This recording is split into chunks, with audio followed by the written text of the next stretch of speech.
আমাদের মাঝে যারা আছেন যে চান বিপদে পড়লে আমি আল্লাহকে ডাকবো আর আল্লাহ আমার দোয়া কবুল করবে, কে আছে এমন? কে নাই এমন যে চায় যে আমি বিপদে পড়লে আল্লাহকে ডাকবো আর আল্লাহ আমাকে বিপদ দূর করে দেবে? আমরা প্রত্যেকে কি চাই না এটা? আমরা প্রত্যেকে চাই। রাসূলুল্লাহ সাল্লাল্লাহু আলাইহি সাল্লাম একটা মূলনীতি আমাদেরকে শিক্ষা দিয়েছে, মান সাররাহু আইয়ুস্তাজাব আল্লাহু লাহু ইনদাল কারবি ওয়াশ শাদাইদ। যে এটা পছন্দ করে যে আমার প্রতিপালক আমার বিপদের সময়, আমার কঠিন মুহূর্তে আমার ডাকে সাড়া দিয়ে দেখ, যে এটা পছন্দ করে, তার করণীয় কি? ফালিয়ুকসিরুদ দুআ ফির রাখাই। রাসূল সাল্লাল্লাহু বলছেন, তাহলে যখন সে সুস্থ অবস্থায় আছে, যখন সে সচ্ছল অবস্থায় আছে, যখন সে স্বয়ংসম্পূর্ণ, ওই সময় আল্লাহকে বেশি করে ডাকা উচিত। কত চমৎকার কথা! ফালিয়ুকসির আর দোয়া ফির রাখা, যখন তার কোনো অভাব নাই, স্বয়ংসম্পূর্ণ সে, এই ব্যক্তি যদি এই সময় আল্লাহকে সব থেকে বেশি ডাকে, তাহলে যখনই কোনো বিপদ তাকে স্পর্শ করবে, সে আল্লাহকে ডাকলে আল্লাহ তার ডাকে সাড়া দিয়ে দিবে। কেন বলেন তো? রিজনটা, কারণটা কি?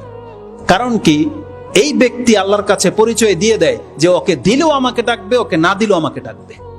কিন্তু অন্যরা ওই ব্যক্তির মতো যে শুধু প্রয়োজনে ডাকে, যখন প্রয়োজন থাকে না সে ভুলে যায়। তার মানে আল্লাহর বান্দা হিসেবে সে আল্লাহকে ডাকে না, আল্লাহর গোলাম সে, এই জন্য সে আল্লাহকে ডাকে না। কারণ সে জানে যে আমার বিপদ থেকে মুক্ত করার মতো পৃথিবীতে কেউ পারবে না। তখন সে কেবল আল্লাহকে কিছুদিন ডাকে, আর যখনই আল্লাহ আবার তাকে সুস্থ করে দেয়, সচ্ছল করে দেয়, বিপদ মুক্ত করে দেয়, সে আবার আল্লাহকে ভুলে যায়।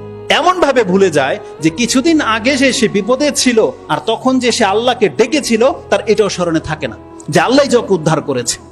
তো রাসূলুল্লাহ সাল্লাল্লাহু আলাইহি ওয়াসাল্লামের এই হাদিসটি ইমাম তিরমিজি রাহিমাহুল্লাহ তিনি তার দোয়ার অধ্যায়ে কোট করেছেন। 45 নম্বর অধ্যায়ে পেয়ে যাবেন। হাদিস হচ্ছে 3382, 3382 নম্বরে পেয়ে যাবেন। রাসূল সাল্লাল্লাহু বলেছেন, যেই ব্যক্তি কঠিন মুহূর্তে চায় যে আল্লাহ আমার ডাকে সাড়া দেখ, বা আমি আমার দোয়া করলেই যেন আল্লাহ আমাকে হেল্প করে, আল্লাহর পক্ষ থেকে সাহায্য আসে, তাহলে এই ব্যক্তির উচিত সে সচ্ছল অবস্থায় যেন সে আল্লাহকে ডাকে। ফালিয়ুকসিরুদ দুআ ফির রাখা, তার সচ্ছল অবস্থায়, তার সুস্থতা অবস্থায় সে যেন সব থেকে বেশি আল্লাহকে ডাকে। যদি এমনটা সে করে দেখাতে পারে, তাহলে তার বিপদের সময় আল্লাহ তার ডাকে অটোমেটিকলি সাড়া দেবে।